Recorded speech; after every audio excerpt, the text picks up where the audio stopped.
नमस्कार विद्यार्थियों। आज तर्क संग्रह में हम समवायी कारण निरूपण करेंगे। समवायी कारण हम किस संदर्भ में पढ़ रहे हैं, पहले ये समझ लेते हैं। हमने करण का लक्षण पढ़ा था, उसमें कार्य के बारे में बताया, फिर उसमें कारण के बारे में बताया, और कारण का ही एक प्रकार है समवायी कारण। तो पहले हम कारण के भेद स्पष्ट कर लेते हैं। कारणस्य भेदाः कारणं त्रिविधम। कारण तीन प्रकार के होते हैं: समवायी, असमवायी और निमित्त। समवायी कारण पहला कारण, दूसरा असमवायी कारण और तीसरा है निमित्त। इन तीनों के भेद से कारण को तीन प्रकार का बताया गया है।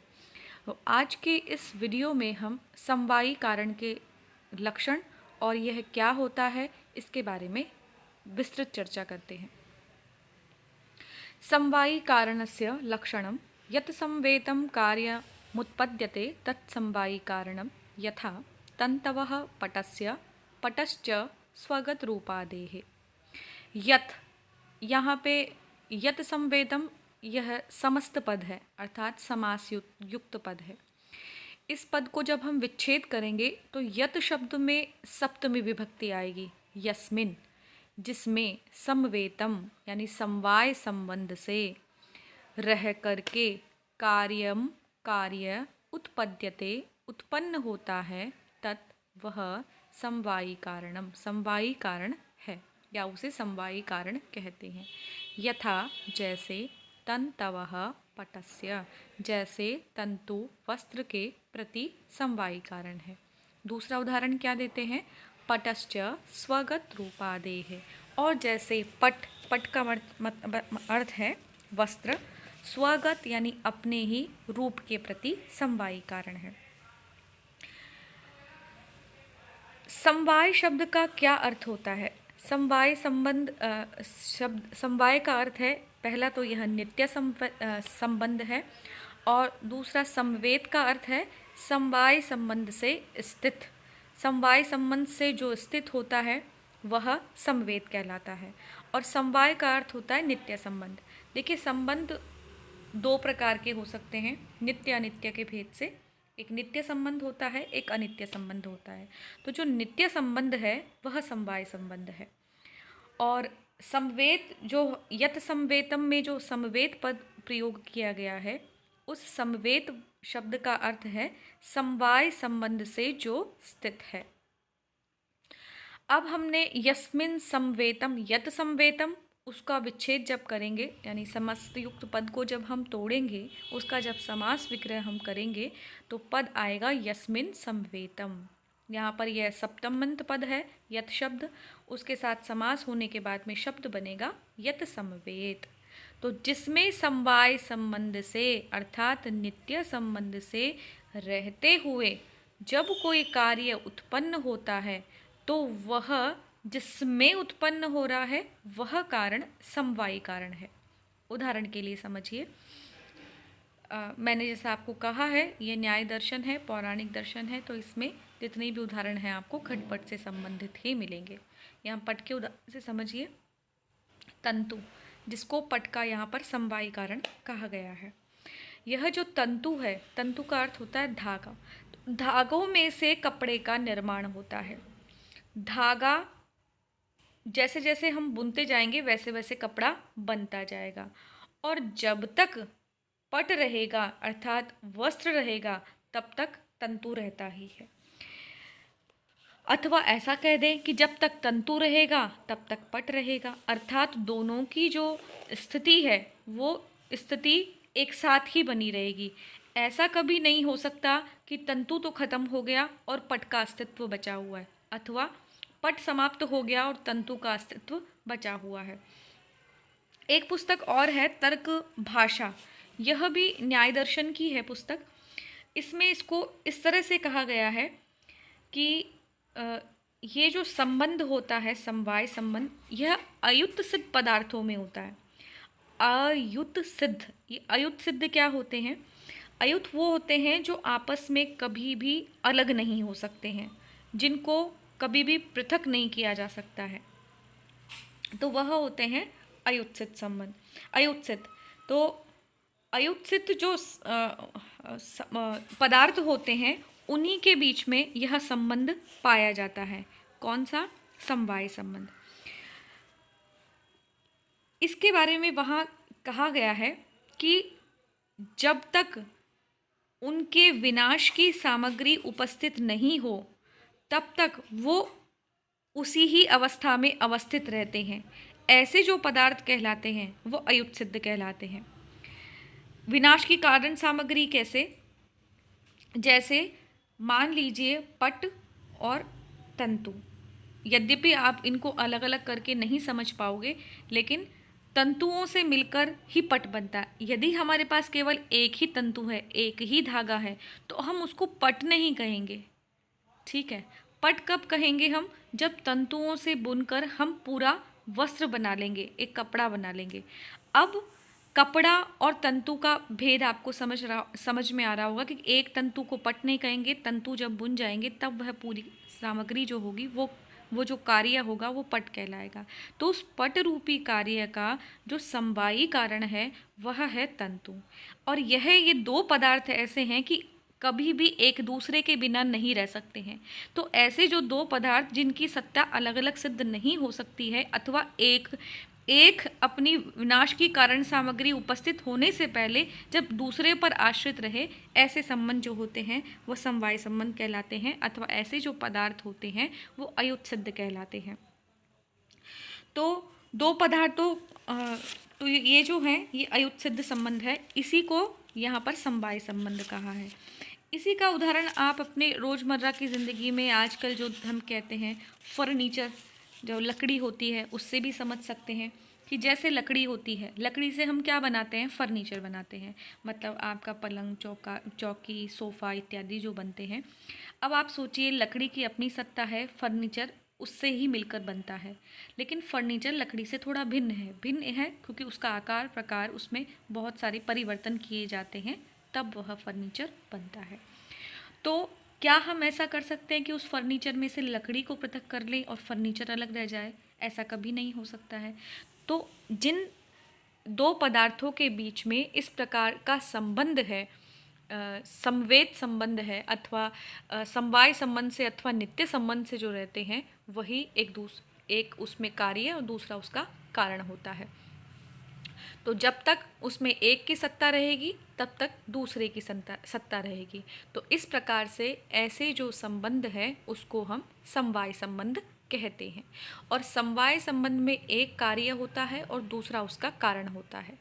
ठीक है, तो और अब इसका यहाँ पर जो ये लाइन है, इस तरह से पटरूप कार्य अपने कारण तंतुओं में नित्य संबंध से रहता है। यह इसका निष्कर्ष है कि पट जो कार्य, ये रूप का अर्थ यहाँ रूप से नहीं लेना है हमको, यह पट है, ये यहाँ जो लिखा हुआ है पट रूप कार्य, यहाँ पे ये रूप जो है ये रूप से नहीं लेना है, रूप जो गुण है इसके बारे में हम आगे बताएंगे। इस तरह से जो पट जो कार्य है उसका कारण क्या है? तंतु। वो अपने तंतुओं में नित्य संबंध से रहता है। जब ये टेक्निकल टर्म यूज़ की जाती है, दार्शनिक वाली भाषा यूज़ की जाती है, प्रयोग में लाई जाती है, तब ऐसा कहा जाता है कि तंतुओं में ही पट समवाय संबंध से रहता है। तंतु से पृथक यद्यपि वह नहीं है, लेकिन उसी के अंदर से वह उत्पन्न होता है। तो जो उसी में से उत्पन्न होता है, ऐसे ही संबंध समवाय संबंध कहलाते हैं। और ऐसे ही इसी प्रकार से तंतु समवायी कारण है किसका? पट का। अब इसी का हम दूसरा उदाहरण देखते हैं। अब मूल कारण जो समवायी कारण है उसका दूसरा उदाहरण दिया है पटश्च स्वगत रूपादेहे। जैसे पट अपने ही रूप के प्रति समवायी कारण होता है। देखिए, इसको समझने से पहले हम एक बात समझ लेते हैं कि न्यायिक क्या मानते हैं कि पहले कोई जो भी कार्य उत्पन्न हो रहा है वह अपने कारण से उत्पन्न होगा। ठीक है, तो कारण का कार्य से पूर्ववर्ती होना आवश्यक है। अथवा इस बात को हम सरल भाषा में ऐसे कहें कि पहले कारण होगा तभी तो कारण से कार्य उत्पन्न होगा, पहले मिट्टी होगी तभी तो उससे घट बनेगा, पहले तंतु होगा तभी तो उससे पट का निर्माण होगा। तो इस प्रकार से कारण का पूर्ववर्ती होना आवश्यक है। यह न्याय दर्शन मानता है, अथवा ऐसा न्यायिक लोग मानते हैं। अब जो पट रूप है वह उसका समवायी कारण है पट। पट का मतलब है वस्त्र और पट रूप का मतलब है वस्त्र का रूप, यानी उसका रंग, उसकी आकृति, उसका आकार, प्रकार, जो भी रूप में शामिल करते हैं हम। ठीक है, तो पहले बनेगा वस्त्र और फिर आएगा उसमें रूप, ऐसा इनका मानना है। ये ऐसा कहते हैं कि आद्य क्षणे द्रव्यम निर्गुणम निरूपम च तिष्ठति। आद्य क्षणे, जब प्रथम क्षण में जो द्रव्य उत्पन्न होता है वह निर्गुण होता है और निष्क्रियं च तिष्ठति, उसमें किसी प्रकार की कोई क्रिया नहीं होती है, उसमें किसी प्रकार का कोई गुण नहीं होता है। यद्यपि इस बात पर आपत्ति उठाई जाती है कि फिर प्रथम क्षण में तो वह दिखाई नहीं देगा। मान लीजिए कोई भी चीज़ उत्पन्न हो रही है अगर, और उसमें रूप ही नहीं है, रंग ही नहीं है, कोई आकृति प्रकार नहीं है जैसा कि न्यायिक कह रहे हैं, तो वह हमें दिखाई कैसे देगी। तो इसका उत्तर वह देते हैं कि इसमें कोई हानि भी तो नहीं है। अगर आप मान लीजिए कोई वस्तु उत्पन्न हो रही है और तत्क्षण आपका जो पलकें हैं वो अगर झपक जाएं और आप उस क्षण उसको देख ही नहीं पाएँ, तो भी कोई हानि थोड़ी हो जाती है। तो ऐसा ही मान लीजिए कि पहले कोई द्रव्य उत्पन्न होता है और उसके अगले ही क्षण में उसके अंदर रूप आता है। ठीक है, तो रूप क्या है? गुण है, और गुण क्या है? वो द्रव्य के बाद ही आएगा, क्योंकि हमने पहले भी पढ़ा है कि जो गुण होते हैं वो द्रव्य के आश्रित होकर रहते हैं। तो यहाँ पर समवायी कारण का जो दूसरा उदाहरण दिया है इन्होंने, उसमें कहा है पट समवायी कारण है। किसका? पट रूप का। तो पट रूप जो है वह गुण है और पट क्या है? द्रव्य है। तो पट में ही पट रूप संवेद होकर रहता है, अथवा पट में ही पट में और पट रूप में समवाय संबंध है। ठीक है, अब हम इसको एक बार पढ़ लेते हैं।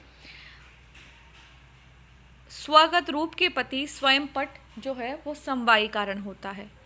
पट से उत्पन्न होने के बाद में उसी पट में जो रूप है वो समवाय संबंध से उत्पन्न होने के कारण अपने ही रूप के प्रति समवायी कारण वह बन जाता है। तंतु से पट की उत्पत्ति होने के पश्चात एक क्षण विलंब से ही उसमें रूप की उत्पत्ति हो जाती है, ऐसा न्याय दर्शन मानता है।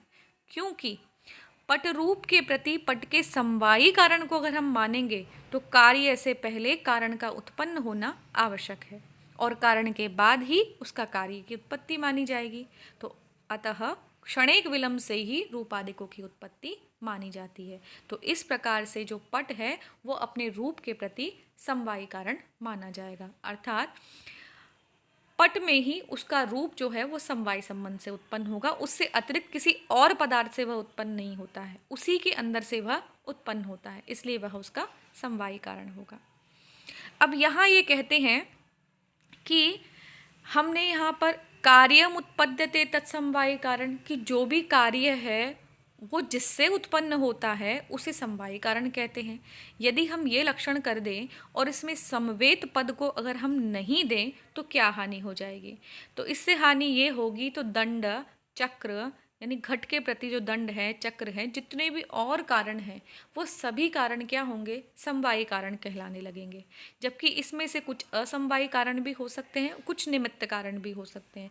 तो उन सभी कारणों में अतिव्याप्ति न हो, इसे ही रोकने के लिए यहाँ पर समवेत पद को दिया है।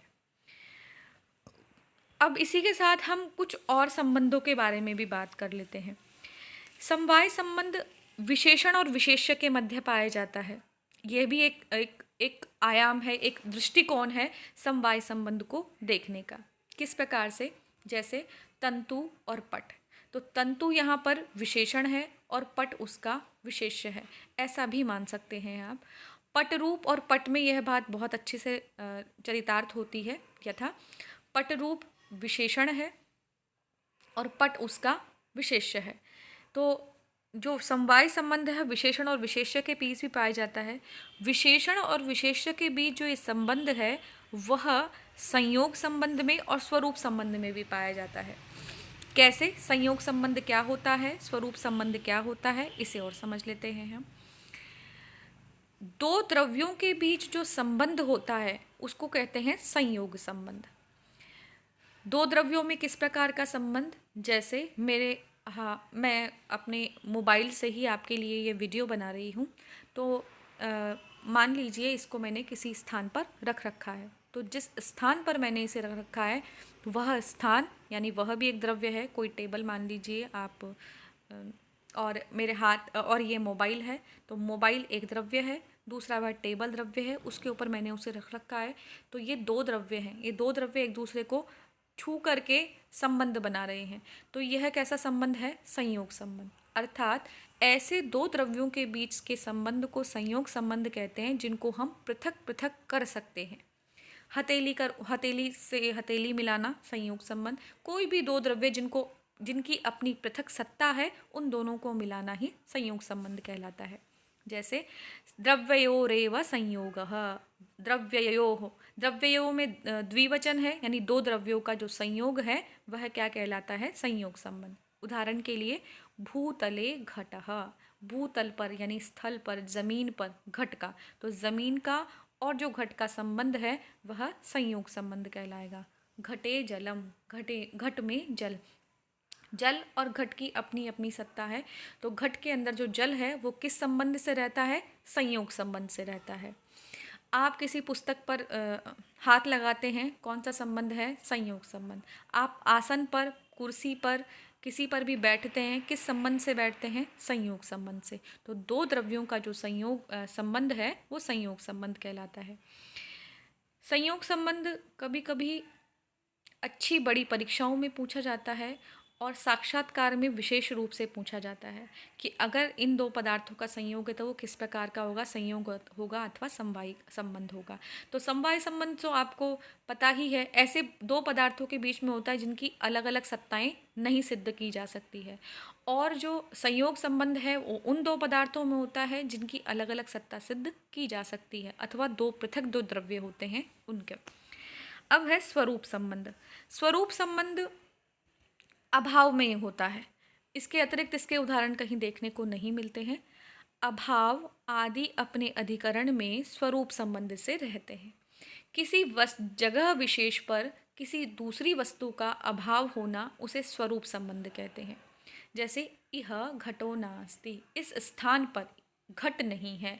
तो यहाँ पर जो घट नहीं है, घट की और उस स्थान पर उसके अभाव की जो हम संबंध बताएंगे उस संबंध को कहेंगे स्वरूप संबंध। तो घटाभाव भूतल पर स्वरूप संबंध से विद्यमान नहीं है, तो अभाव की स्थिति में स्वरूप संबंध बताया जाता है। तीसरा है समवाय संबंध, जिसकी हम चर्चा इतनी देर से कर रहे हैं। अब इसमें जो इम्पॉर्टेंट लाइन है वो ये है कि गुण गुणी, क्रिया क्रियावान, जाति व्यक्ति, विशेष एवं नित्य द्रव्यों और सबसे मुख्य अवयव अवयवी के बीच जो संबंध पाया जाता है वह समवाय संबंध होता है। देखिए, अवयव और अवयवी, मैंने अभी जब ये प्रकरण पढ़ाना प्रारंभ किया तीन संबंधों वाला, तो इसमें हमने अभी अभी पढ़ा था कि विशेषण और विशेष्य के बीच जो संबंध होते हैं वो तीन प्रकार के हैं। तो यहाँ अवयव और अवयवी ये भी विशेषण और विशेष्य हैं, गुण गुणी ये भी विशेषण और विशेष्य हैं। गुणी जो है वह विशेष्य है, गुण जो है वो विशेषण है। क्रियावान विशेष्य है, क्रिया जो है वो विशेषण है। इसी प्रकार से व्यक्ति विशेष्य है, उसकी जाति उसका विशेषण है। नित्य द्रव्य विशेष्य है और विशेष जो है उसका वो विशेषण है। अवयवी विशेष्य है और अवयव उसका विशेषण है। समझिए क्या है ये सब। गुण से मान लीजिए कोई व्यक्ति गुणी है। गुण का मतलब रूप, रस, गंध, स्पर्श, संख्या, परिमाण इत्यादि जो 24 गुण हैं, वह 24 गुण जिस द्रव्य में, जिस व्यक्ति में, जिस किसी में भी रहते हैं वह क्या कहलाएंगे? गुणी। जैसे रूप है अथवा रंग है। आपने आज कोई भी वस्त्र पहना होगा, उसका हरा, पीला, नीला, गुलाबी कुछ भी रंग है, तो वह रंग कैसा है? रंग क्या माना जाएगा? गुण। और वह जिस वस्त्र में है वह क्या कहलाएगा? गुणी। तो उस गुण और गुणी को हम पृथक नहीं कर सकते, तो गुण गुणी में कैसा संबंध है? समवाय संबंध। ऐसा ही मैं अभी आपको पढ़ा रही हूँ, तो मैं कैसी हूँ? क्रियावती हूँ, स्त्रीलिंग में, वैसे क्रियावान। ठीक है, क्रिया करने वाला क्रियावान कहलाता है। तो मेरी इस क्रिया को मुझसे पृथक नहीं किया जा सकता। जब मैं ऐसा कह ही रही हूँ कि मैं पढ़ा रही हूँ, तो पढ़ाते हुए मुझे और मेरी क्रिया को अलग नहीं किया जा सकता। यदि अलग किया जाएगा तो फिर मुझे क्रियावान नहीं कहा जाएगा अथवा क्रियावती नहीं कहा जाएगा। तो क्रियावान व्यक्ति में से या तो किसी भी चीज़ में जो क्रियाएं हो रही हैं उसको उससे पृथक नहीं किया जा सकता है। जाति और व्यक्ति को, आप स्त्री हैं, आप पुरुष हैं, आप में पुरुषत्व जाति है अथवा स्त्रीत्व जाति है, आपकी जाति को आपसे पृथक नहीं किया जा सकता। गो में गोत्व जाति है, उसको उससे पृथक नहीं किया जा सकता। तो ये जो दो द्रव्य हैं इनको एक दूसरे से पृथक नहीं किया जा सकता। ये कैसा संबंध है इनमें? समवाय संबंध। नित्य द्रव्यों में क्या रहता है? विशेष रहता है। तो विशेष को नित्य द्रव्यों से पृथक नहीं किया जा सकता है। अवयव अवयवी के बीच में समवाय संबंध होता है, जैसे पट अवयवी है और तंतु उसका अवयव है। तो तंतुओं को पट से पृथक अथवा पट को तंतुओं से पृथक नहीं किया जा सकता है। तो इस प्रकार से जो ये संबंध है समवाय संबंध है। तो आज के वीडियो में हमने समवाय संबंध और 3 कारणों के बारे में पहले जाना, कौन कौन से होते हैं।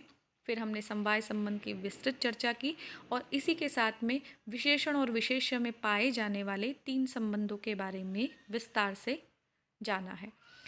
तो अगले वीडियो में हम असमवायी कारण के बारे में विस्तृत चर्चा करेंगे। धन्यवाद।